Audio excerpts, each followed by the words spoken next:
Doctor Baba Saheb Ambedkar open university. स्वाध्यायः परमं तपः। University grants કમિશનના આદેશ અનુસાર અત્યારે આપણા દેશમાં ચોઇસ બેઝડ ક્રેડિટ સિસ્ટમ અમલમાં મુકાઈ છે. ડૉક્ટર બાબા સાહેબ આંબેડકર મુક્ત વિશ્વવિદ્યાલય કન્વેન્શનલ યુનિવર્સિટીઝ કહેતા પરંપરાગત વિશ્વવિદ્યાલયો અને ઓપન યુનિવર્સિટી કહેતા આપણી મુક્ત વિશ્વવિદ્યાલય એટલે કન્વેન્શનલ અને ઓપન યુનિવર્સિટીઝ વચ્ચે કન્વર્જન્સની વ્યવસ્થા દ્વારા એક સેતુ સાધવાનો પ્રયત્ન કર્યો. શ્યામજી કૃષ્ણ વર્મા કચ્છ યુનિવર્સિટી ભુજ, ભાવનગર યુનિવર્સિટી ભાવનગર અને Gujarat state forensic science university Gandhinagar સાથે એક સમજણ દ્વારા આપણી યુનિવર્સિટીના 149 કોર્સીસ ઇલેક્ટિવ કોર્સીસ તરીકે આ વિશ્વવિદ્યાલયમાં અભ્યાસ કરતા વિદ્યાર્થીઓને ઉપલબ્ધ કરાવી આપ્યા. આના પરિણામ સ્વરૂપે આ વિશ્વવિદ્યાલયમાં ભણતા અનેક વિષયોના વિદ્યાર્થીઓને જો તેઓ ઈચ્છે તો એમની રસ અને રુચિ અનુસાર 1, 2, 5 નહીં પણ 149 કોર્સીસમાંથી પસંદગી કરવાની સુગમતા મળી, જેના ફળ સ્વરૂપે સંભવત એવું બનશે કે એક વિશ્વવિદ્યાલયમાંથી ગ્રેજ્યુએશનની ડિગ્રી સાથે આપણી વિશ્વવિદ્યાલયના જેટલા કોર્સીસ એ વિદ્યાર્થીએ ભણ્યા હશે, એની પરીક્ષામાં એ ઉત્તીર્ણ થયા હશે, એટલા કોર્સીસના વધારાના સર્ટિફિકેટ્સ પણ એને પ્રાપ્ત થશે. स्वाध्यायः परमं तपः.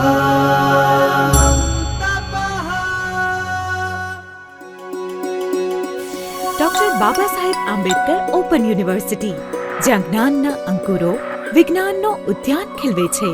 આજે જ લોગ ઓન કરો www.baou.edu.in.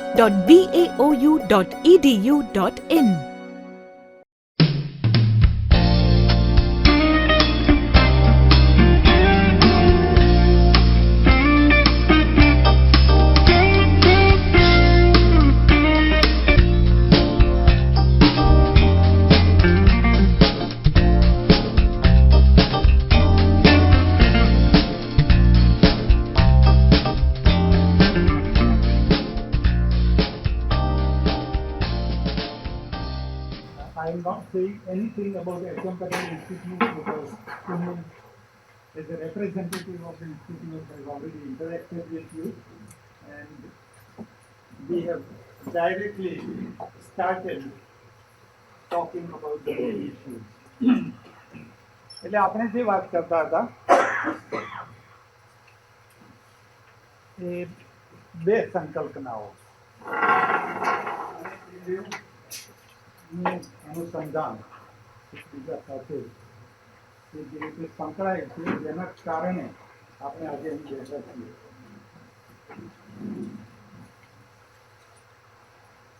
આપણું આજનું કામ અને till you complete your thesis,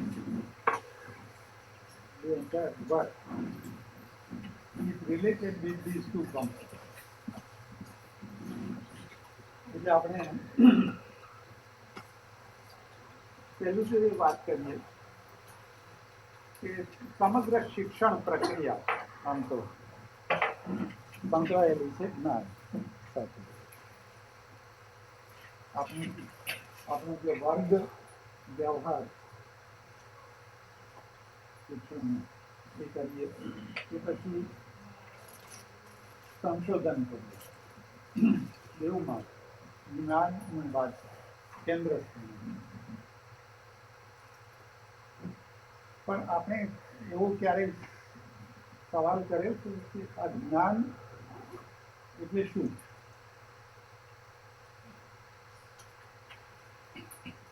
What is knowledge? Okay. I will give you 1 minute for meditation. Meditation after life is dangerous. So I will not give you a long meditation period. 1 minute for meditation,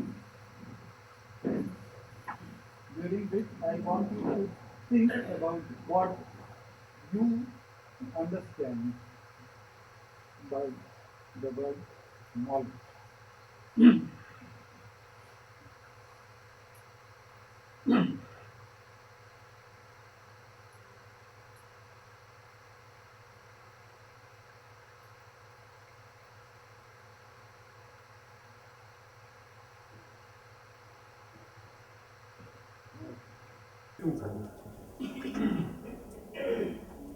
Collect important pieces of information to reduce our criteria or our areas of interest.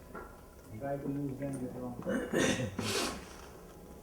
Pieces of information collected according to our interest and for later on using them. That's another way of looking at it. આના આધારે કોઈનું registration રદ થવાનું નથી.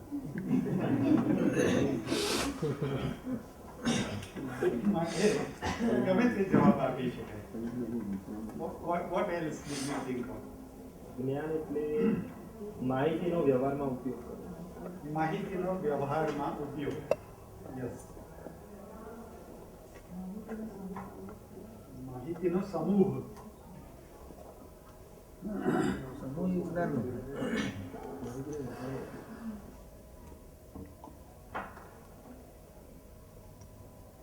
આપણા અત્યારના કોન્ટેક્સ્ટને ભૂલી જાઓ. તમે આટલી ઉંમરના થયા,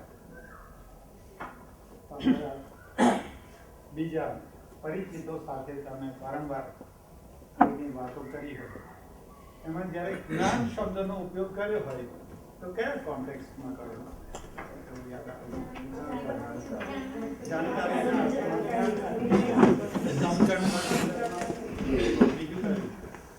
જ્ઞાન શબ્દનો ઉપયોગ કઈ રીતે માહિતીના સંદર્ભમાં? જ્ઞાન શબ્દ ગુજરાતીમાં તમે જ્ઞાન શબ્દનો ઉપયોગ અનુભવના સંદર્ભમાં અંતઃસ્ફુરણાના અર્થમાં, આધ્યાત્મિક અર્થમાં પણ એનો ઉપયોગ કર્યો છે. વધારે ઉપયોગ કર્યો હોય કદાચ એ અર્થમાં, લોકો જ્યારે કરે છે ત્યારે એ અર્થમાં કરતા હોય. If we look at the concept of knowledge, first we have to understand the function of the university. કાર્ય શું? વિશ્વવિદ્યાલય એનું કાર્યક્ષેત્ર શું? વર્ગ કાર્ય એ તો છે. યુનિવર્સિટીના ભાગરૂપે આપણે વર્ગોમાં જ્ઞાનનું ડિસેમિનેશન કરીએ છીએ, વિતરણ કરીએ છીએ. આપણને જે પ્રાપ્ત જ્ઞાન છે તે આપણે બીજા લોકોને આપીએ છીએ, વહેંચી આપીએ છીએ. એ યુનિવર્સિટીનું એક કાર્ય છે. અર્થશાસ્ત્ર એ વિશે જે કંઈ ચિંતન થયું છે, જે કંઈ સંશોધનો થયા છે, તો તે જેને પણ એ વિશે વધારે જાણવું છે અને એ વિષયમાં અભ્યાસ કરવા માટે આવે છે એને આપણે વિષયનું જ્ઞાન, જે સંચિત જ્ઞાન છે તે આપણે આપીએ છીએ. પણ યુનિવર્સિટીનું બીજું મહત્વનું કાર્યક્ષેત્ર છે એ ક્રિએશન ઓફ નોલેજ. એટલે જે સંચિત જ્ઞાન છે તેમાં વધારો કરવો, ઉમેરો કરવો, નવા જ્ઞાનનું સર્જન કરવું. એવી રીતે જો આપણે જોઈએ તો એ ત્યારે થઈ શકે જ્યારે આપણે જ્ઞાન એટલે શું એની સમજ પાકી કેળવીએ. જ્ઞાન એટલે માહિતી એવી સમજ હોય તો વર્ગમાં આપણે જે કરીએ છીએ એમાંનું મોટા ભાગનું કામ આપણે સારી રીતે કરીએ એવું ગણાય. યુનિવર્સિટીને, સમાજને અપેક્ષિત એટલું કામ આપણે કરી શકીએ. વિદ્યાર્થીઓ પાસ થઈ જાય અથવા સારા માર્ક્સ લાવે એવું કરી શકાય. પણ સંશોધન કરવું હોય તો આપણે જ્ઞાન એટલે શું એ પ્રશ્નને જરા વધારે ગંભીરતાથી લેવો પડે. નવું જ્ઞાન એનું સર્જન કરવું હોય તો પહેલા તો જ્ઞાન એટલે શું એની સમજ હોવી જોઈએ. જે સામાન્ય રીતે સમજ છે જ્ઞાની પુરુષ એની, એ તો રિવીલ્ડ નોલેજની છે. એટલે આપણે પરાપૂર્વથી એવું સ્વીકારીને ચાલીએ છીએ કે મનુષ્ય જાતિને ઈશ્વરદત્ત જ્ઞાન પ્રાપ્ત થયેલું છે. Whether it is in the Semitic tradition of the Torah or the Bible or the Quran or Bhagavad Gita, God has revealed this knowledge. Now when we say that, we conceptualize God as a person who has absolute knowledge. There is nothing that God does not know. કારણ કે જો એમને કોઈ વસ્તુની ખબર ના હોય તો એ ભગવાન જ ના હોય.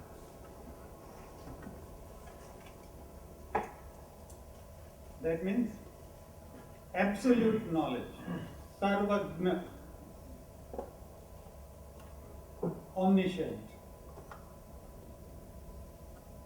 That is one part of the concept, the traditional concept of knowledge, the conventional concept of knowledge. And it is that source of absolute knowledge from which some people get the knowledge. It is revealed to them. So there is the concept of revealed knowledge. ઈશ્વર દત્ત પરમાત્માએ જે પોતે વ્યક્ત કર્યું તેવું જ્ઞાન, that is one concept of knowledge. પણ જેમ વધારે કન્ટેમ્પરરી સમય તરફ આવતા જઈએ, આજની તારીખે આપણી જે સમજ છે એના તરફ આવીએ, જેની આપણાથી ઘણા બધા લોકોએ વાત કરી કે જ્ઞાન એટલે આ માહિતી, અનુભવ, જ્ઞાપન. આપણા કામોમાં જે આપણે એપ્લાય કરીએ છીએ એવી સમજણ, એ રેફરન્સમાં જોઈએ તો જ્ઞાનના બીજા બે કોન્સેપ્ટ આવે છે. એક તો આવે છે ઇન્ટ્યુઇટિવ નોલેજ, એટલે અંતઃપ્રેરણાથી પ્રાપ્ત થતું જ્ઞાન, અને બીજું છે એમ્પિરિકલ નોલેજ. એમ્પિરિકલ નોલેજ માટે કયો ગુજરાતી શબ્દ વાપરી શકાય એમ છે? અનુભવજન્ય. Is that the accepted word or maybe closest?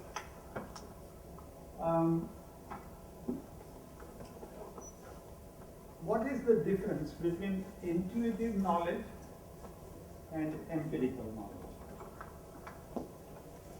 ફરીથી 2 મિનિટનું મેડિટેશન, આ વખતે double. What is the difference between intuitive knowledge and empirical knowledge?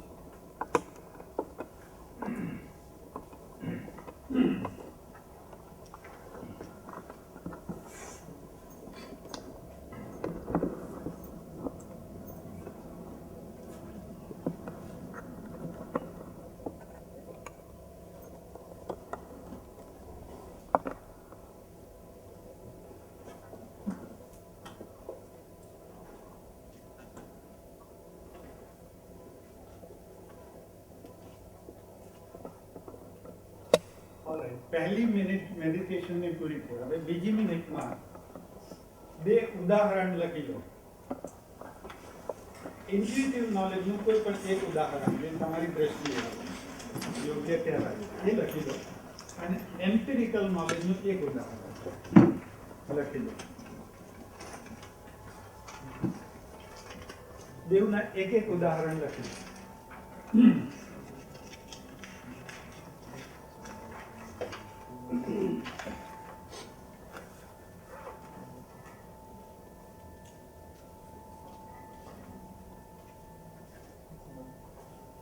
બે ઉદાહરણ લખાઈ ગયા હોવા જોઈએ. હવે તમારી પાસે બેઠેલા કોઈ પણ એક વ્યક્તિને બતાવો ઓછામાં ઓછું તમે જે ઉદાહરણ લખ્યું છે અને તમે એમનું ઉદાહરણ વાંચો. I am sorry to stop you from discussing, but I will have to keep going. So,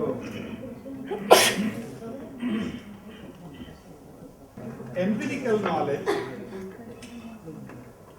ની જે સંકલ્પના છે તે એવી છે કે એ ઓબ્ઝર્વેબલ ફેક્ટ્સ પર આધારિત હોય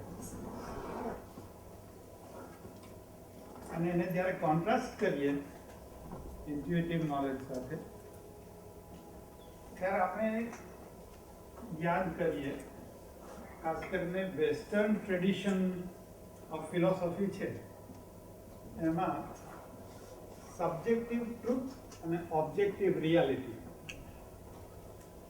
એ બંનેના સંબંધોની એક લાંબી ડિબેટ છે.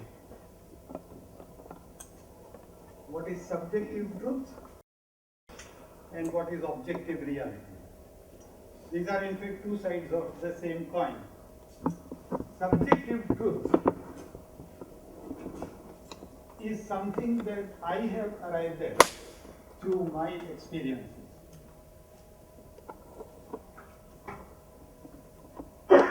It helps me to formulate an opinion. ઘણા બધા આપણા એમને એમનું પોતાનું કોઈ મંતવ્ય જ ના હોય એવી રીતે જીવતા હોય એવું કદાચ તમારા અનુભવમાં આવ્યું હોય એ પણ શક્ય છે. આપણા કાર્યોમાંથી એક કાર્ય એ છે that we should help young scholars to formulate opinions about what they believe. પછી એ આમ આદમી પાર્ટી ને મત આપવા વિશે હોય અથવા તો પોતે જ્યારે પણ લગ્ન કરે ત્યારે કઈ અપેક્ષાઓ સાથે કરશે એ બાબતનું મંતવ્ય. જો એ ના હોય તો શિક્ષણની પ્રક્રિયા પૂર્ણ થઈ ના કહેવાય. A person who is educated should have definite opinions about કોને હું મત આપીશ અથવા કોની સાથે હું લગ્ન સંબંધથી જોડાઈશ. જો એ ના હોય અને ફલાણા ભાઈ કહેશે એને મત આપીશ અને બીજા ફલાણા ભાઈ કહે છે એની સાથે that is not the sign of an educated person. This part is subjective truth, arriving at one's own subjective meaning of life. You can't take these decisions if you do not know what is the meaning of life. અને એના વિશે એક નિબંધ લખી શકો છો કે નહીં એ અલગ વાત છે, but the very fact that you are taking a decision, if you are taking the decision, means that you have a definite meaning of life in your mind, which is based on your subjective truth, which may be different from other people in your family, which may be different from other people in your professional life, in the staff room, which may be different from your elders, from your children. Possible. Objective reality is the other side of the coin. That is also concerned with truth. But the very name, the very term, objective reality, means that there is no room for difference of opinion. The objective reality about the width of this room does not depend on my opinion and your opinion. There is no room. અમદાવાદથી ગાંધીનગરનું અંતર કેટલું છે? હું કહું છું 20 kilometre, તમે કહો છો 47, તો ચાલો 30. જેવડી વાત રહી એ રીતે ડિસિઝન ના લઈ શકાય. It has to be based on observable fact. This is another important part of the process of education. Every educated person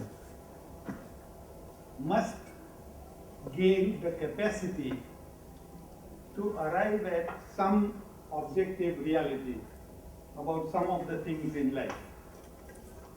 You must have an objective view about something. An objective view is something where it is accepted by almost everybody, where it is verifiable.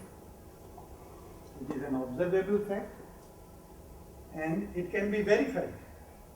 આપણે અહીંથી 2 વાહન લઈને નીકળીએ, 0 થી kilometre કેટલા બતાવે છે એમ જોવા માટે, અને ગાંધીનગર પહોંચીને આપણા 2 વાહનને ચેક કરી લઈએ, અથવા 10 વાહન લઈને નીકળીએ કે 50 વાહન લઈને નીકળીએ અને ચેક કરી શકીએ. It should be possible to verify.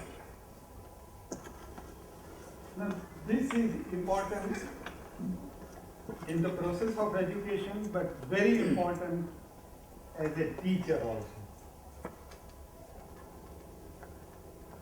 કારણ કે વિદ્યાર્થી શીખે છે કંઈક કે નથી શીખતા, એનું આપણે વિધાન કેવી રીતે કરીએ?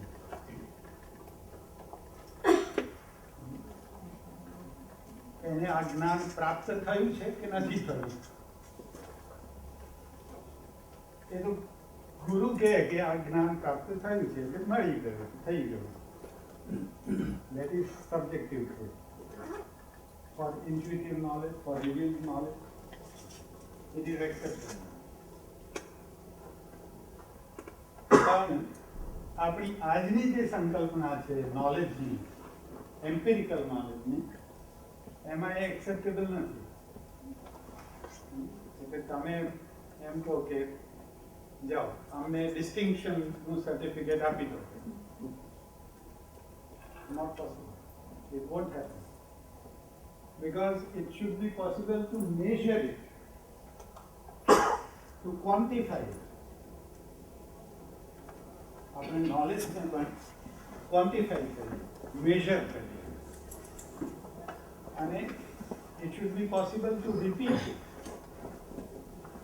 જેમ વિજ્ઞાનની પ્રયોગશાળામાં 2 રસાયણોનું મિશ્રણ કરીએ તો એનું પરિણામ શું આવશે? મેં ઓબ્ઝર્વ કર્યું અને મેં નોંધ કરી.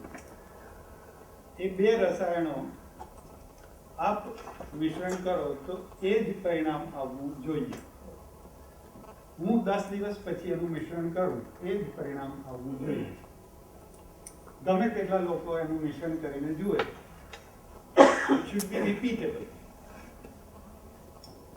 It should be possible to repeat the process, arrive at the same measurement. Measurable knowledge A એમ્પિરિસિઝમના હાર્દમાં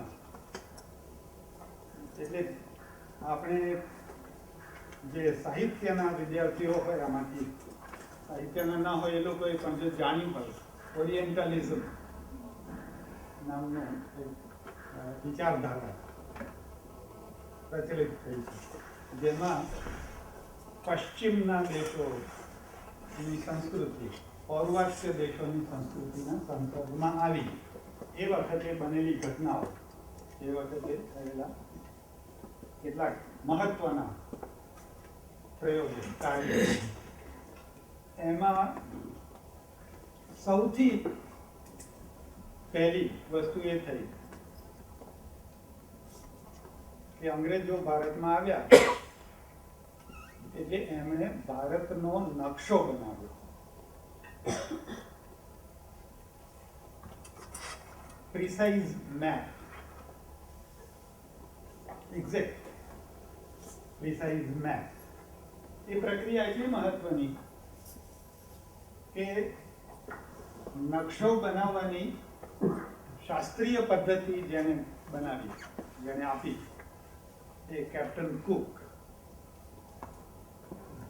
British નેવીમાં જેમણે કામ કર્યું, જેમણે અમેરિકાનો નકશો બનાવ્યો અને ઓસ્ટ્રેલિયાનો નકશો બનાવ્યો અને તે ઉપરાંત ઘણા બધા નકશા બનાવ્યા, જેમ કે કેનેડાનો નકશો બનાવ્યો, જેના આધારે કેનેડામાં જે વિગ્રહ થયો ફ્રાન્સ અને ઇંગ્લેન્ડ વચ્ચે, એમાં ફ્રાન્સ હારી ગયું અને ઇંગ્લેન્ડ જીતી ગયું એવું ઇતિહાસમાં નોંધાયું છે અને અત્યારે એવું મનાય છે.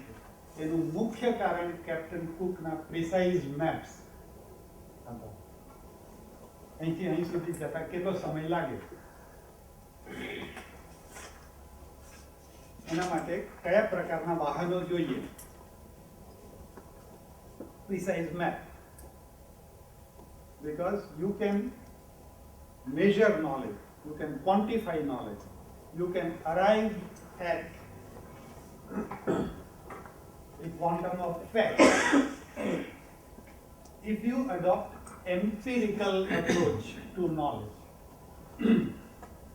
એટલે સમગ્ર જેને આજે વૈજ્ઞાનિક સાયન્ટિફિક અપ્રોચ ટુ નોલેજ એમ કહેવામાં આવે છે, તે જ્ઞાનની પરિભાષામાં એમ્પિરિકલ નોલેજ એમ કહેવાય, કે જે ઓબ્ઝર્વેબલ ફેક્ટ્સ પર આધારિત છે, જેને રિપીટ કરીને ખાતરી કરવામાં આવી છે, જે વ્યક્તિગત મંતવ્ય પર આધારિત નોલેજ નથી,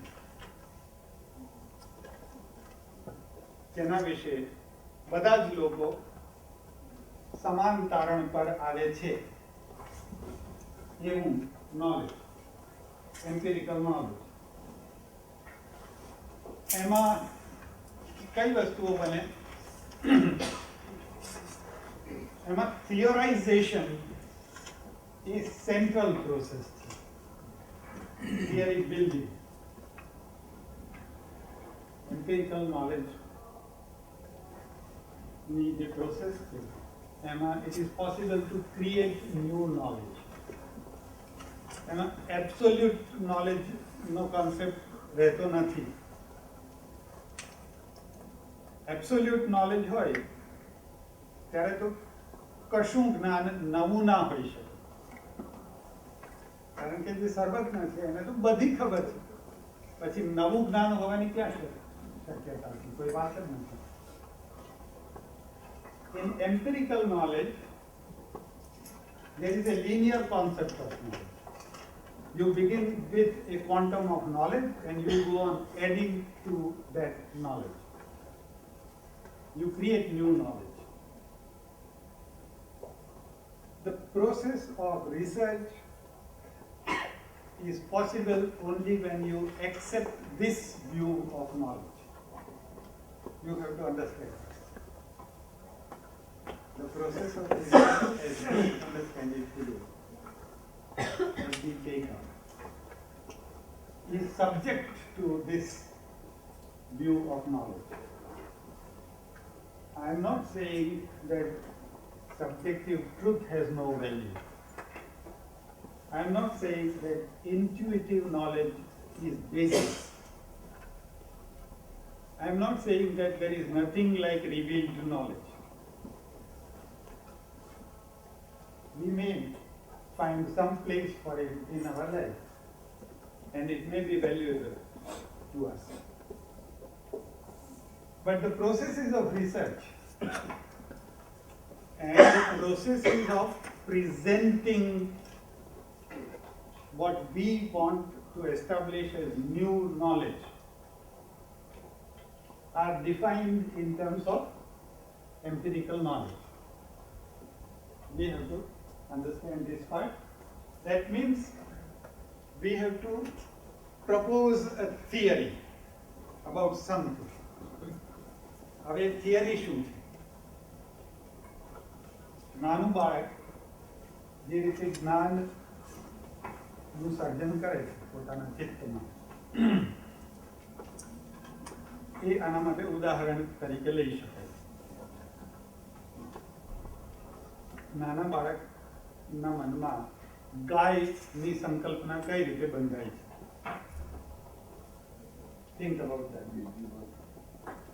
જ્યારે ગુજરાતીમાં તો ખાસ કરીને એકાક્ષરી શબ્દો શીખે બાળક, એટલે ગા પછી ય પણ ન બોલ્યું હોય, માત્ર ગા એમ કહીને એ આંગળી ચીંધી બતાવે, ત્યારે એના મનમાં એવી થિયરી હોઈ શકે કે ઓલ કાઉઝ આર વ્હાઇટ, કારણ કે એને જોયેલી એક ગાય સફેદ હતી. This is possible. Existing data નું explanation આપતી theory બની. What is it? એના આધારે hypothesis. All cows are white. કદાચ એવું પણ હોઈ શકે કે બાળકે ભેંસ જોઈ અને ગા એમ કહ્યું, અને બાળક જેના હાથમાં હતું હજુ ચાલતું પણ નથી થયું, એને કહ્યું કે ના એ ગાય નથી, એ ભેંસ છે. એટલે the theory gets confirmed that all cows are white and all buffaloes are black, right? પછી બાળક ચાલતું થયું, શેરીમાં દોડતું થયું, ખેતર સુધી પહોંચતું થયું, અને બીજી ગાય જોઈ, ત્રીજી ગાય જોઈ, 5મી 10મી ગાય જોઈ. એમાંથી ઘણી બધી ગાયો સફેદ હતી, પણ બીજી કેટલીક બ્રાઉન પણ હતી, રાઈટ? એટલે એક્ઝિસ્ટિંગ ડેટા જે હતો તે બદલાયો હવે. Now the existing data is that cows are white or brown. It is second theory. Knowledge proceeds. It expands by constantly rejecting one theory and creating another theory. Cows are white or brown. પણ પછી તો કાળી ગાય પણ જોવા મળે, એ શક્ય છે. એટલે બધા કાળા પ્રાણીઓ ભેંસ નથી હોતા, એક વધારાની થિયરીમાં એડ કરવું પડે. That is how we acquire concepts, and the empirical concept of knowledge is based on these observed facts of how human mind processes knowledge. એટલે empirical knowledge એ માત્ર પશ્ચિમના લોકોએ પૂર્વના દેશો ઉપર પ્રભુત્વ પ્રાપ્ત કરવા માટે રચેલું કાવતરું છે એમને. That should not be our understanding of what is empirical knowledge. To some extent it is true that we did not have much of a tradition of empirical knowledge. Okay, એ વાત તદ્દન ખોટી છે કે પૂર્વના દેશોમાં કોઈ empirical knowledge હતું જ નહીં. In fact, there was a large base of empirical knowledge even in the Eastern tradition. I will not spend more time on this, but it is true that theory building, construction of knowledge, expansion of knowledge in a systematic manner was examined in the West, and the entire philosophy of creating empirical knowledge was more firmly established in the West in the recent past. જેના આધારે વિજ્ઞાનની પ્રગતિ વધારે સારી રીતે થઈ અને બાકીના વિશ્વ ઉપર પોતાનું પ્રભુત્વ એ લોકો સ્થાપિત કરી શક્યા. માત્ર સારા નકશાઓના આધારે નહીં, માત્ર યુદ્ધો જીતીને નહીં. That is wrong to believe. It was because they had a better concept of how to create new knowledge. This is what we have to understand, and especially as part of university research, I think this basic clarity will go a long way. એટલે existing data જેમ જેમ expand થાય, નવી માહિતી મળતી જાય, તેમ તેમ theory પણ expand થાય. We have to predict future occurrence. Theory will enable us to predict future occurrence. જો એવું ના થાય તો માનવી ક્યારેય ચંદ્ર પર જઈ ના શકે, કારણ કે પૃથ્વી ઉપર ગ્રેવિટી,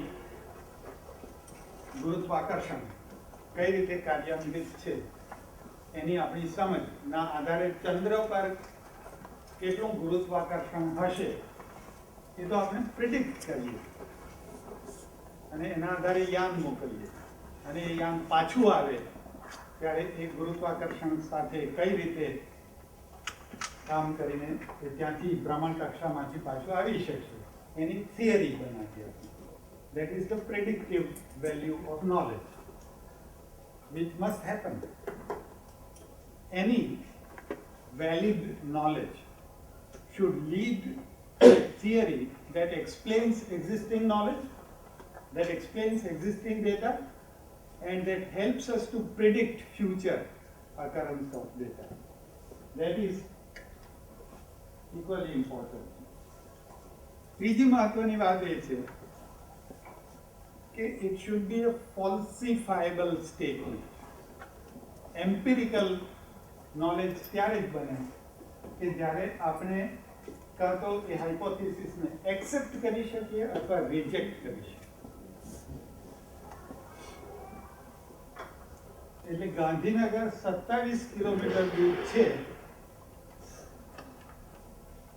એ એક્સેપ્ટ અથવા રિજેક્ટ કરી શકાય એવું વિધાન થાય, પરંતુ ઈશ્વર સત્ય છે એમ કહીએ તો it is not a falsifiable statement. We have tried to do it and found that there are large areas of subjective truth involved, which will not allow this statement to be falsified. Therefore, it will not be accepted as a research hypothesis in the empirical model of knowledge. Okay? It is equally important to be able to reject the hypothesis. એટલે આપણે જે ઉત્કલ્પના hypothesis બાંધીએ છીએ એ સ્વીકારાય એ જરૂરી નથી. Even if it is rejected and we conclusively prove that it is rejected, then we are creating new knowledge. કારણ કે Thomas Alva Edison જેમણે વીજળીનો ગોળો એ વખતે આપ્યો, એ ટંગસ્ટનનો ઉપયોગ કરતા પહેલા વિવિધ 100 કરતા વધુ પ્રયોગો કરી ચૂક્યા જુદી જુદી ધાતુઓ અને મિશ્રણોના, અને દર વખતે એમને જેટલા પ્રમાણમાં વિદ્યુત પ્રવાહ દ્વારા પ્રકાશ જોઈતો હતો એ ના મળ્યો, એટલે એમણે એ હાઇપોથેસિસને રિજેક્ટ કરી અને બીજી નવી હાઇપોથેસિસ સાથે બીજા ધાતુ, બીજું મિશ્રણ એનો પ્રયોગ કર્યો. પ્રત્યેક પ્રયોગ નવા જ્ઞાનનું સર્જન કરતો હતો. 100 પ્રયોગ જે આપણે જેને કહીએ કે નિષ્ફળ ગયા એમ કહી શકીએ. નવું જ્ઞાન એ રીતે પ્રાપ્ત થતું હતું કે આ તાંબુ છે તે નહીં ચાલે, વિદ્યુત પ્રવાહ આમાંથી પ્રવાહિત થાય છે ત્યારે પ્રકાશ જોઈતા પ્રમાણમાં ઉત્પન્ન થતો નથી. You are creating new knowledge when you reject your hypothesis that is also creation of new knowledge. એનો અર્થ એમ કે આપણી આખી પ્રોસેસ જે છે રિસર્ચની, સંશોધનની, એ પ્રોસેસ માટે આપણે એમ કહીએ છીએ કે એ ઓબ્જેક્ટિવ સ્ટેટમેન્ટ તરફ લઈ જતી હોવી જોઈએ. Which means it can be called, the new knowledge can be called valid only when it is free from subjectivity. હું કહું છું મારો અનુભવ આવો છે માટે આ સત્ય છે,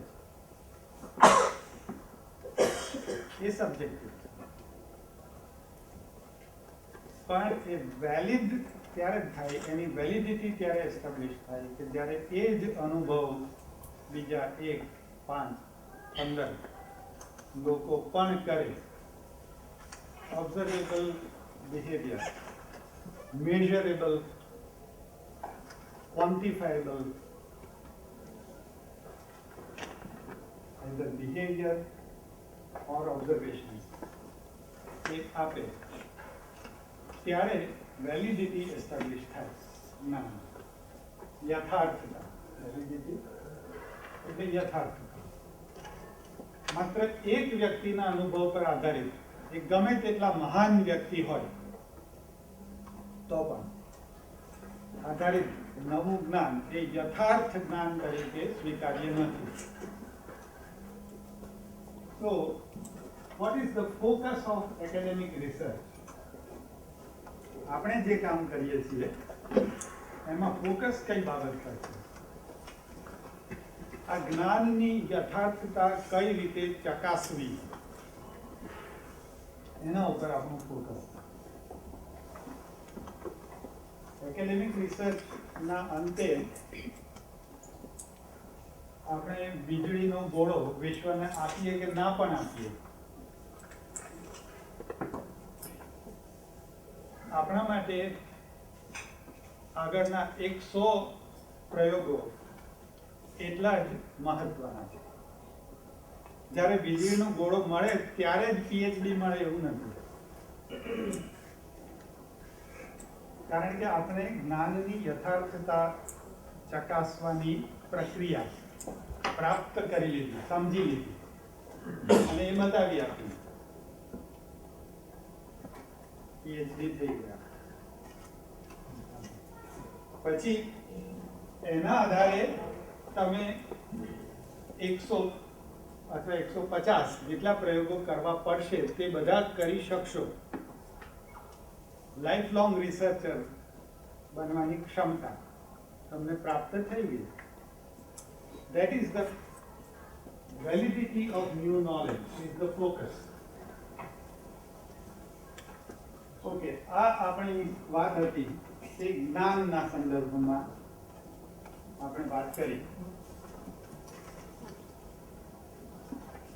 શરૂઆતમાં આપણે જોયું કે 2 મહત્વની સંકલ્પનાઓ આપણે તપાસવાની થાય છે. એક તો જ્ઞાનની સંકલ્પના અને બીજું લેખન. એકેડેમિક રાઇટિંગ એના કેટલાક બૃહદ પરિપ્રેક્ષ્યના મુદ્દાઓ, એની સમજ એ પણ આપણે જોઈ લઈએ.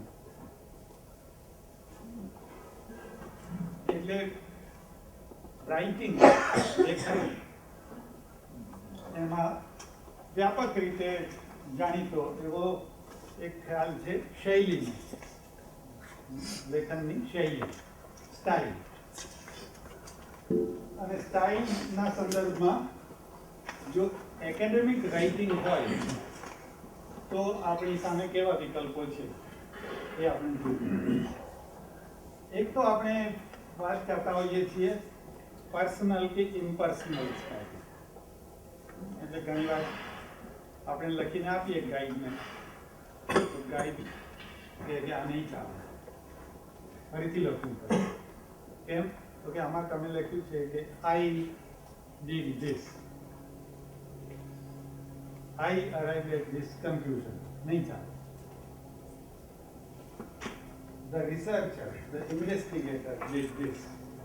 The investigator arrived at this conclusion. એમ લખો. એવું શા માટે કહે છે? We are continuing the concept of subjective truth and objective reality. Subjective truth થી આપણે કન્વિન્સ થયા એટલે આપણે કહ્યું કે મેં આમ કર્યું એનું પરિણામ આવું આવ્યું. Respectable observation.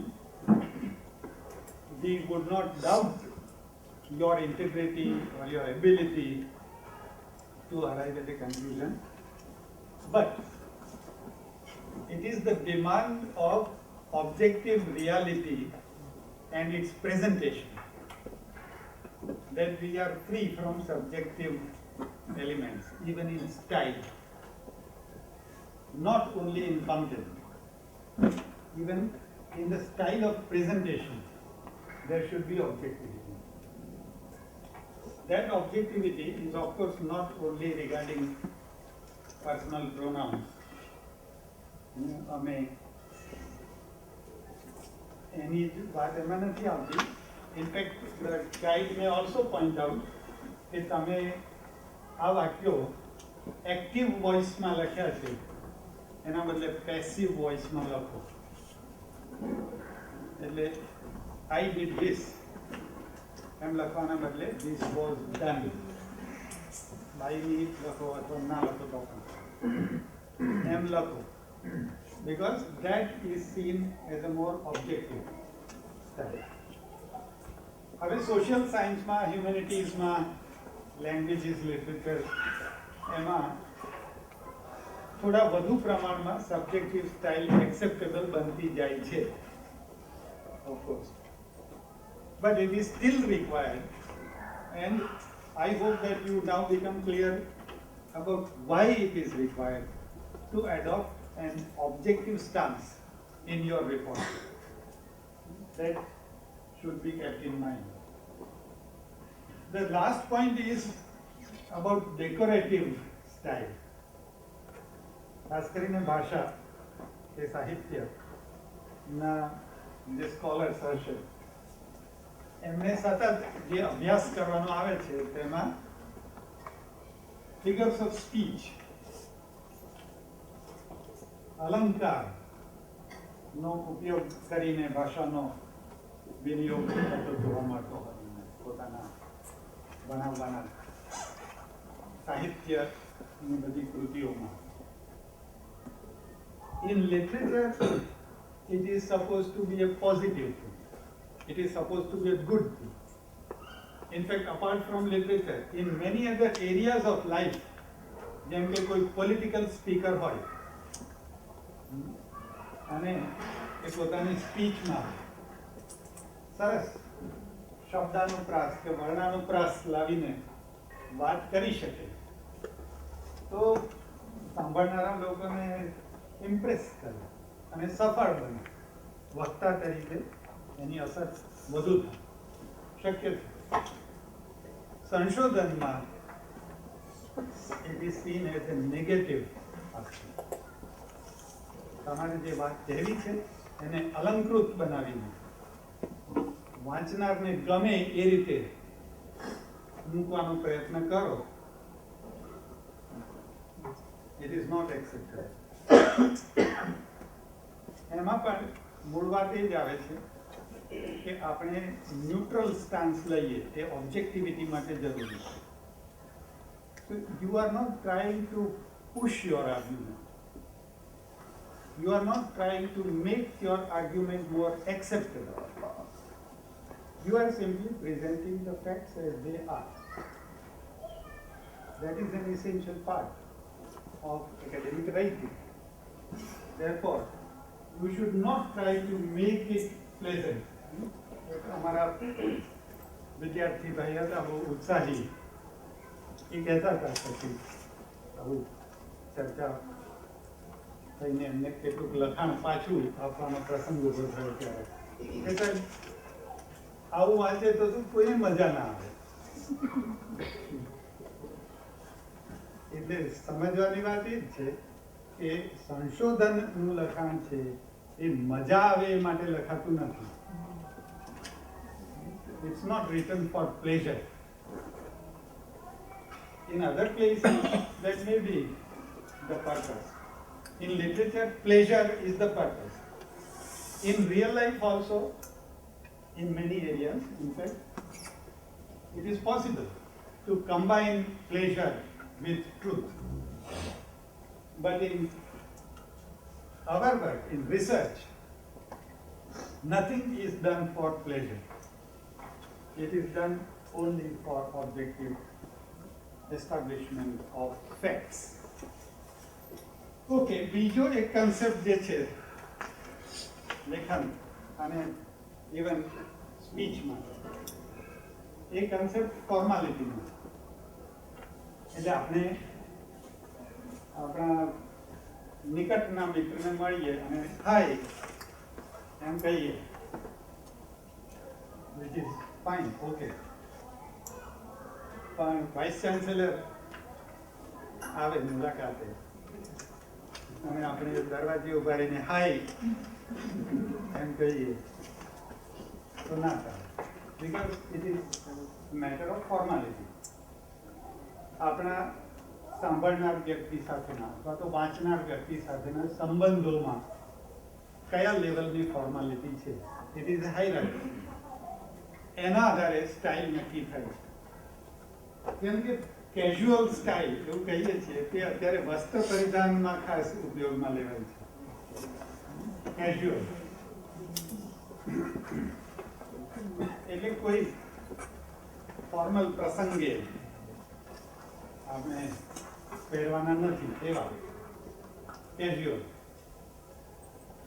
એ આપણે જ્યારે હાઈ કહીએ છીએ ત્યારે કેઝ્યુઅલ અથવા તો ઇન્ટિમેટ, એવું ક્લોઝેસ્ટ, આપણા માત્ર ફ્રેન્ડ નહીં પણ ગુડ ફ્રેન્ડ એમ જેના વિશે આપણે કહી શકીએ કે he is a good friend, she is a good friend, તો હાઈ કહી શકાય. માત્ર ફ્રેન્ડ હોય તો એ પર્સનલ કહેવાય. એટલે એમની સાથે પત્ર વ્યવહાર કરીએ ત્યારે આપણે કોઈ ફોર્મલ એક્સપ્રેશન્સ ના લાવીએ, પણ તુંનો ઉપયોગ પણ ના કરીએ. ગુજરાતીમાં કેઝ્યુઅલ અથવા પર્સનલ માટે તુંતા કરી શકાય એવા સંબંધ એમ પણ આપણે સમજીએ. પર્સનલ લેટર્સ આપણે એવી વ્યક્તિઓને લખીએ, મિત્ર હોય, પરિચિત હોય, આપણી જ વય કક્ષાના ભાઈઓ બહેનો, મામા માસી કાકા, કોઈના જે બીજા લોકો હોય એમની સાથેના પત્ર વ્યવહારમાં આપણે પર્સનલ સ્ટાઇલ એડોપ્ટ કરીએ. ઇનફોર્મલ સ્ટાઇલ એ કહેવાય ઇનફોર્મલ, પણ તમે જુઓ છો કે લગભગ વચ્ચે છે. એ ઇન્ટિમેટ કે પર્સનલ કરતા વધારે ફોર્મલ છે. એટલે આપણે આપણા વ્યાવસાયિક સંબંધો જેમની સાથે છે એમની સાથે ઇન્ફોર્મલ સ્ટાઇલમાં વાત કરી શકીએ અથવા લખી શકીએ. આપણા સ્ટાફમાંથી સ્ટાફમાં હોય એ બધા મિત્રો હોય તો બધું સારું, આમ પણ ના પણ હોય, દુશ્મનો પણ ના હોય, પણ ઇન્ફોર્મલ સ્ટાઇલથી વાત કરી શકાય એટલા સંબંધો હોય આપણા સાથે. ફોર્મલ સ્ટાઇલ એ આપણાથી ઉપરની પાયરી પર જે લોકો છે એમને એડ્રેસ કરવા માટેની style, including the vice chancellor. એમની સાથે જે આપણાથી ઉપરની પાયરીના લોકો છે એમની સાથે, એટલે જેમાં માન મર્યાદા સચવાય છે એવી સ્ટાઇલ. ઇન્ફોર્મલમાં માન મર્યાદા સાચવવાની સભાનતા નથી, રાખવાની જરૂર નથી. અને ફ્રોઝન સ્ટાઇલ કોને કહેવાય? એ અંગ્રેજીમાં વધારે એસ્ટાબ્લિશ થયેલી કન્વેન્શન છે કે જેમાં એવા એક્સપ્રેશન્સ હોય કે જેમાં કોઈ ફેરફાર કરવાના હોય જ નહીં. જેમ છે તે સ્વરૂપે ભાષા થીજી ગયેલી. એટલે જેમ કે આપણે ગુડ મોર્નિંગ કહીએ છીએ, ને આવતીકાલે વધારે સારો મૂડ હોય તો બેટર મોર્નિંગ એમ નથી કહેવાય, એ તો ગુડ મોર્નિંગ જ કહેવાય છે. So that is a frozen expression, frozen style. આપણા શાસ્ત્રોક્ત વિધિઓના કેટલાક ભાગમાં આપણે એને ફ્રોઝન સ્ટાઇલ કહી શકીએ. એવું જે નિકાહ પડતી વખતે દાખલા તરીકે એવું કહેવાનું હોય, મંજૂર, કબૂલ,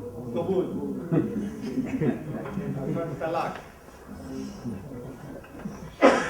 એમાં બીજું કંઈ કહો તે ના ચાલે. You have to use that same frozen expression. That is frozen. સંશોધન માટે ફ્રોઝનની જરૂર નથી, પણ ફ્રોઝનથી તો આમ તો કોઈ અર્થનું નિર્વહન થાય જ નહીં. ફોર્મલ સ્ટાઇલની જરૂર છે. Research thesis or research paper is a formal document. It is a formal document. So it has to be impersonal, it has to be objective, it has to be neutral, functional, and it has to be formal. That is the style.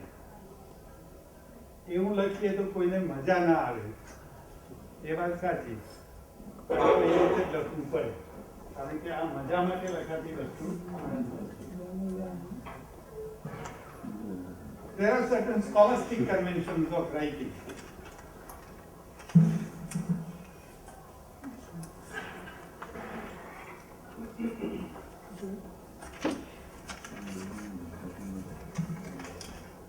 આપણે હમણાં એક task જોવાના છીએ, જેના વિશે આપણે હું માનું છું કે સુનિલભાઈએ થોડી ડિટેલમાં તો વાત પણ કરી છે. સમરાઇઝિંગ એટલે આ સ્લાઇડમાં જે કોન્સેપ્ટ છે એના વિશે વધારે ઊંડાણમાં ચર્ચા કરવાની જરૂર નથી.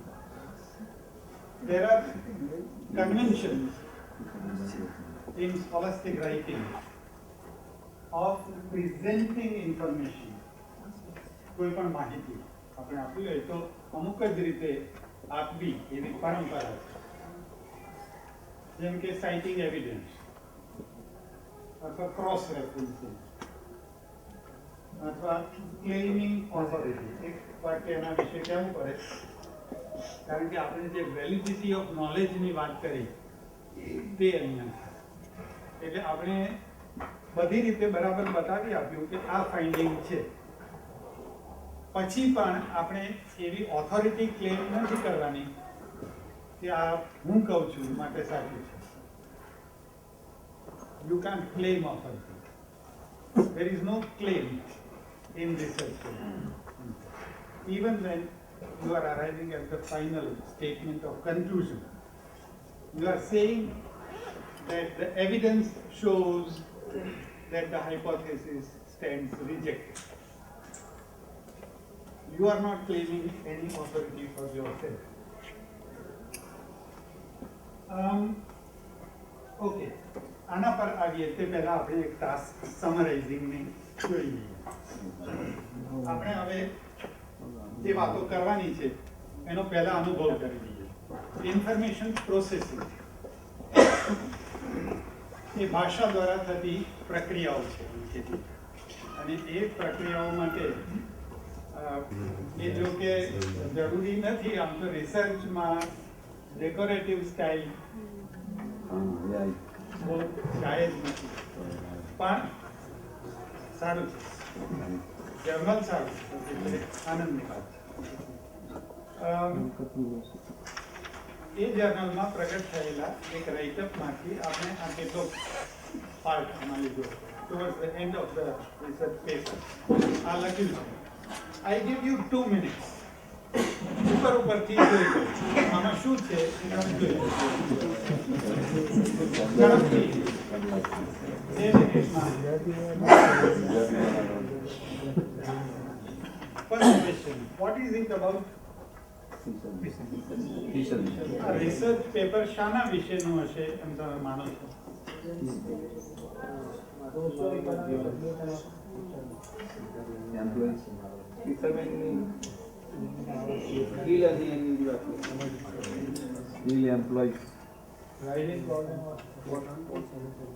Say it loudly. Yes. What did you observe?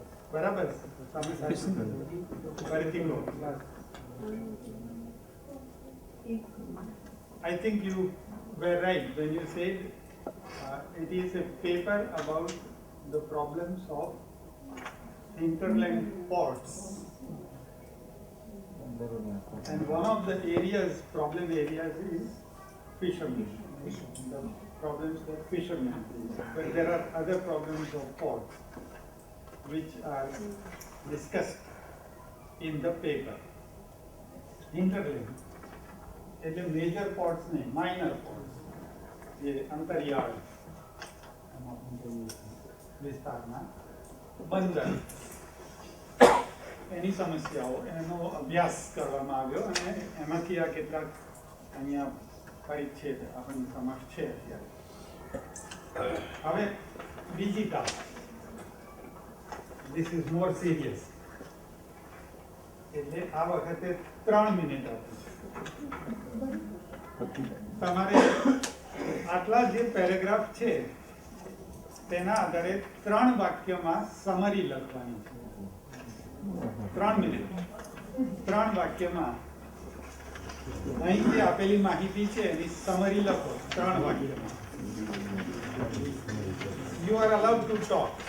પાસે બેઠેલા માણસ મિત્ર હોય તો એમની સાથે વાત કરો.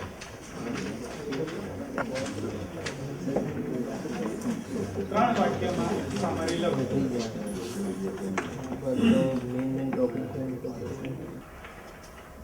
On the basis of what you already know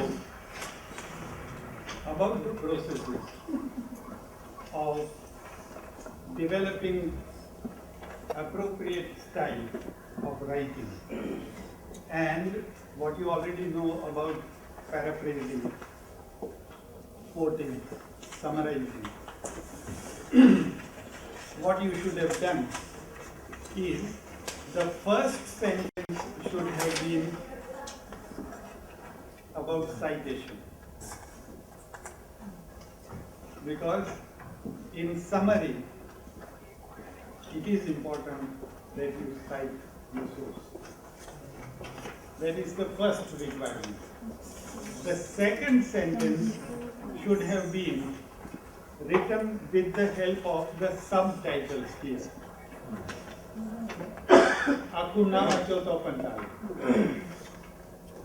And the third sentence should have been about what you think about this. But let us come back to the main point. Is it possible for any two friends to write the same summary? No. જો તમે share કર્યું હોય so do you expect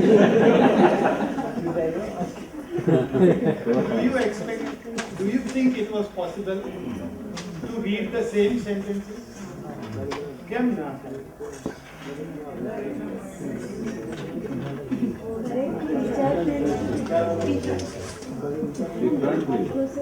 સામાન્ય રીતે લોકો એવું assume કરે છે કે સમરી ન્યુટ્રલ હોય છે. Summary is never neutral. Summary depends on your point of view. It is always done from a definite point of view. Especially for your study, when you refer to related literature, you should not try to write neutral summaries of all the earlier studies. Some people make that mistake. તમે આગળના presentations જોયા હશે કદાચ. તો એક પછી એક અગાઉના અભ્યાસો વિશે એક પેરેગ્રાફ એક પેજ જેટલી એમની ક્ષમતા હોય આપણે એ પ્રમાણે લખીને આગળ બીજું ત્રીજું ચોથું as if your job is to collect neutral summaries of earlier work. That is not your job, and that is not possible. In fact, no one writes a neutral summary. When you are asked to write a summary, it is always written from your point of view. મેં તમને કહ્યું 3 વાક્ય અહીં આપેલી આટલી જ માહિતી છે તો પણ એ 3 વાક્યમાં તમે બધી માહિતી તો આપી જ નથી શકવાના. Which means you are going to select. When you write a summary, you are going to select some information. Selecting the information is done from a definite point of view. It is not wrong, and it is not required to try to make it a comprehensive, neutral summary. Don't try to do that. You should write the summary from your point of view, especially from the point of view of your hypothesis, your theory. So you are reviewing earlier work from that point of view. But this is now important. But you should not rewrite it from your point of view. When you summarize, you should present the author's point of view. You will select some aspects of what the author has said. You have to select because you can't reproduce the entire work.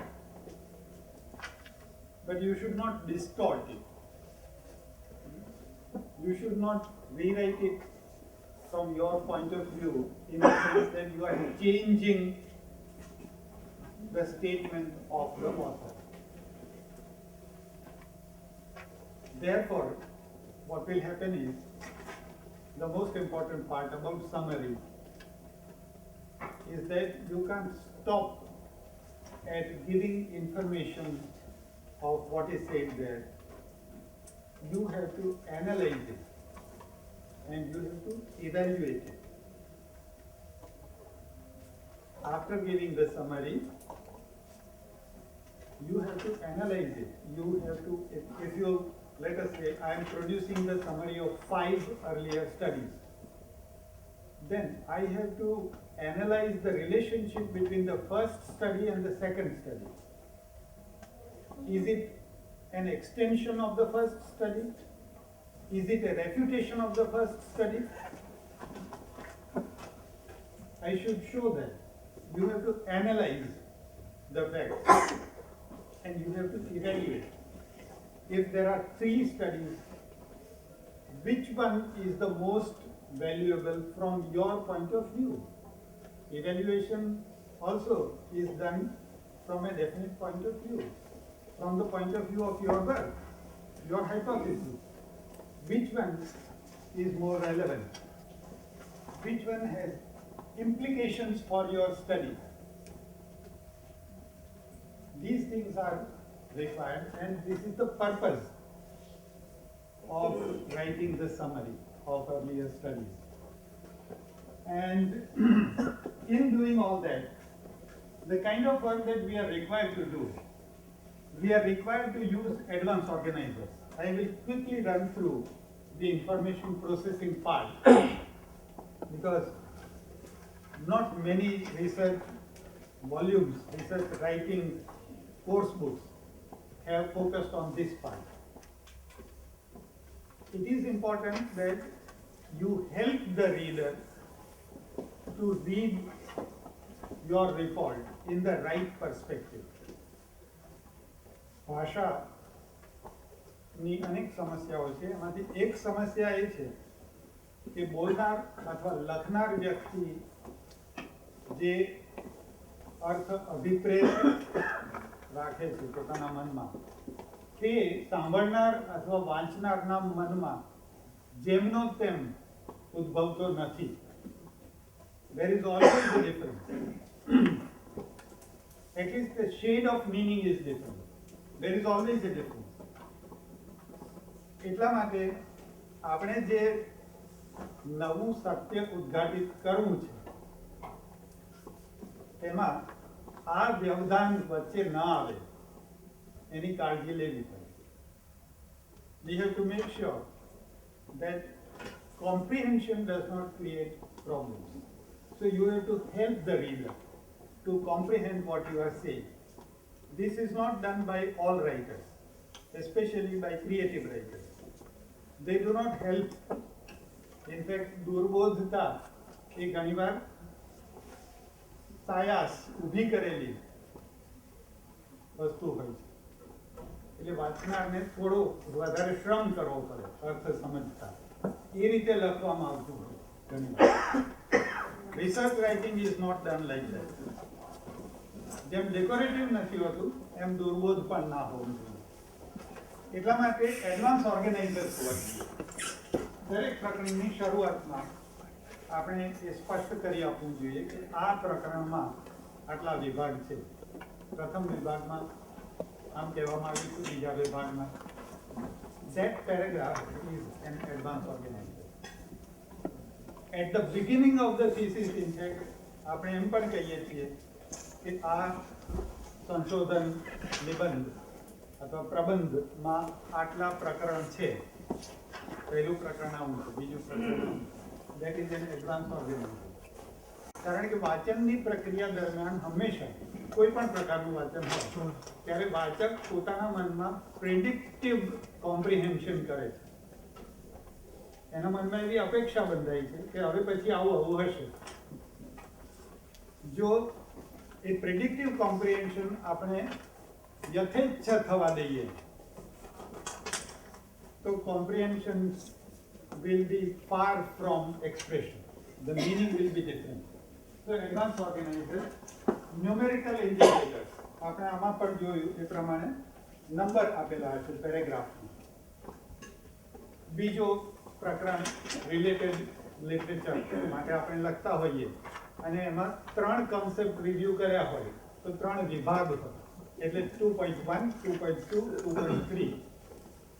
2.3 માં 4 study આપણે લીધા હોય તો એમાં 2.3.1, 2.3.2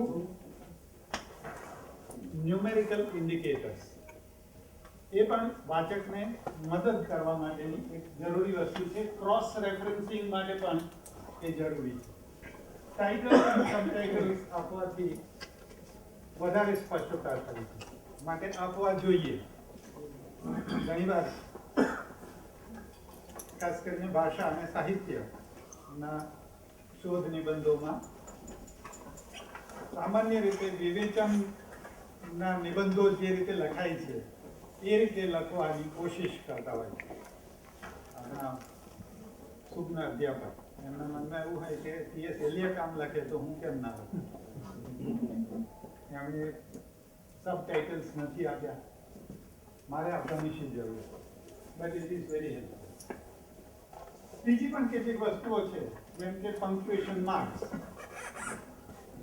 કેટલાક જાણીતા સાહિત્યકારો જાણી જોઈને પંક્ચ્યુએશન માર્ક્સનો ઉપયોગ કરવાનું ટાળે. એ શક્ય છે. અંગ્રેજીમાં E. કમિંગ્સ નામના એક કવિ છે કે જેમના કાવ્યોમાં કોઈ પંક્ચ્યુએશન માર્ક્સ આવે જ નહીં. એ એમની વિશેષતા છે. આપણા પત્રકારો પણ ઘણીવાર એ રીતે આપણા છાપાઓમાં, સામયિકોમાં યથેચ્છ ઉપયોગ કરે પંક્ચ્યુએશન માર્ક્સનો. આપણા વિદ્યાર્થીઓ તો કરે પણ એવી સ્વચ્છંદતા અથવા સ્વતંત્રતા રિસર્ચ રાઇટિંગમાં પોસિબલ નથી. You can't allow the reader to decide where to stop and how to interpret. Question માર્ક્સનો ઉપયોગ પણ આપણે ઘણીવાર સમાચાર પત્રોમાં જોતા હોઈએ છીએ. એટલે સુનંદાની આત્મહત્યા એવું ગઈકાલે મેં એક ન્યૂઝપેપરમાં વાંચ્યું. અને સુનંદાની આત્મહત્યા એ બે આમ તો શબ્દો થયા અને પછી question mark. For the newspaper it was quite good. Okay. the writer, the news reporter, was indicating that they are not sure whether it was a suicide or not.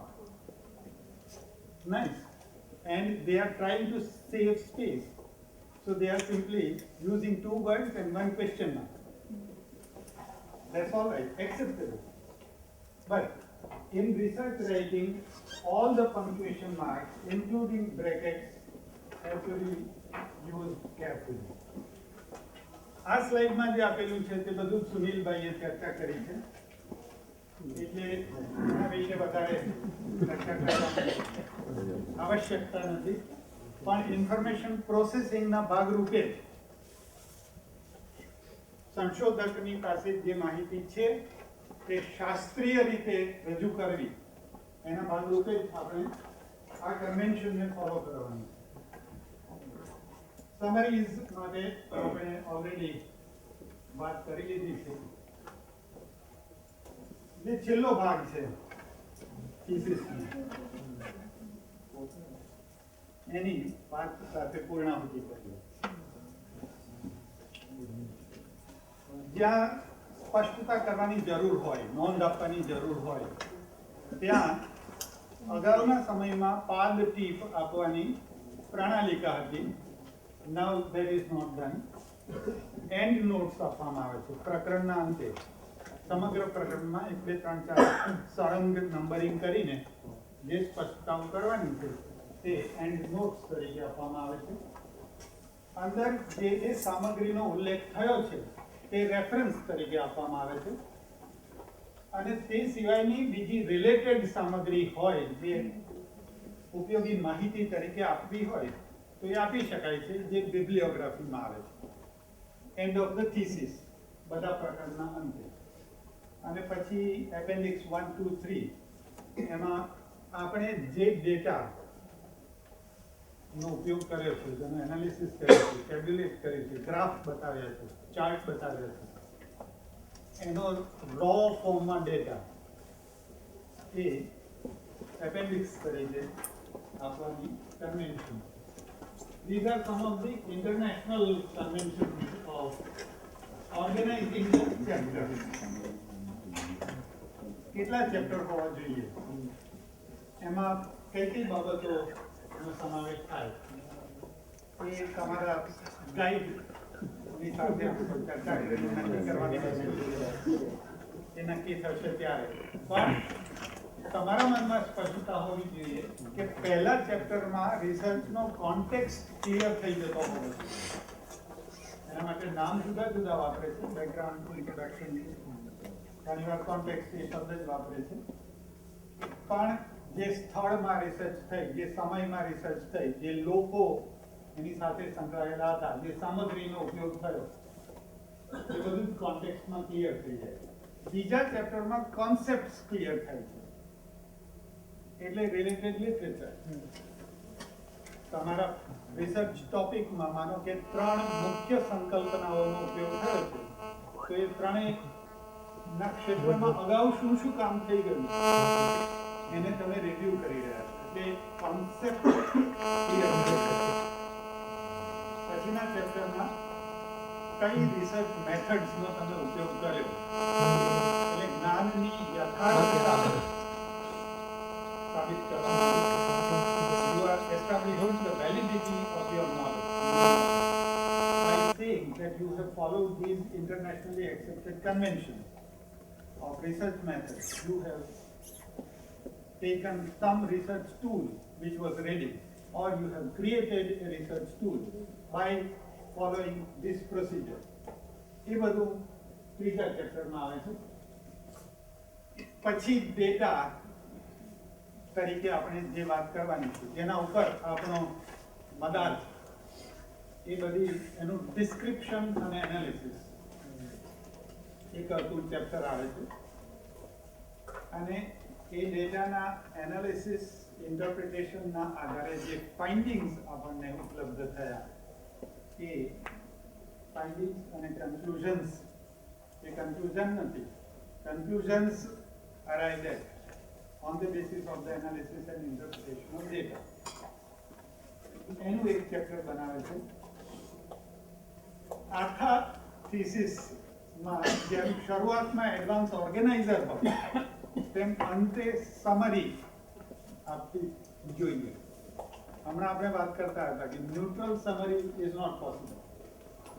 એટલે વાચક જે કોઈ હોય રેફરી ની સાથે બધા જ વાચકો એ પોતાની સમરી ઊભી કરે ત્યારે હંમેશા થોડી થોડી જુદી summary. From your point of view, what is the summary of this project? That has to be constructed and presented along with the findings. You have to say, I did this, then I did that. These were the occurrences. This is how I collected data. These are the findings. This is how I analyzed and arrived at findings.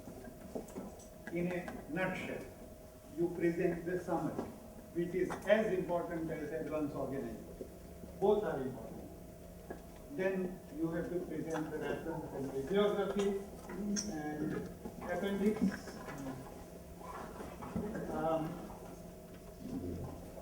That gives you a successful experience of creating new knowledge. એ રીતે જો તમે present કરો, writing કરો, તમારું જે સર્જન છે નવા જ્ઞાનનું એની યથાર્થતા સ્વીકારી શકાય. બધા જ લોકો સ્વીકારે, કોઈ પણ એને રિજેક્ટ ના કરે. That is what we have in mind. Wish you all the best. And we will try to do this for your sake.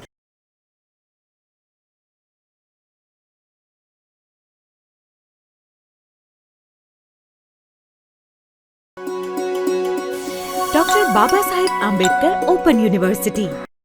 स्वाध्यायः परमं तपः.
જ્ઞાન તણા દીપકની વાટે ઉગડે બીડ્યા મોતી, માટીમાંથી માનવ પ્રગટે તમસ ભેદીને જ્યોતિ.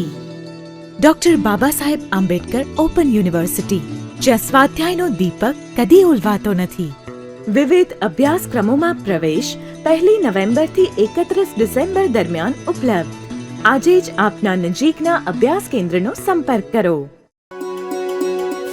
Doctor Baba Saheb Ambedkar open university.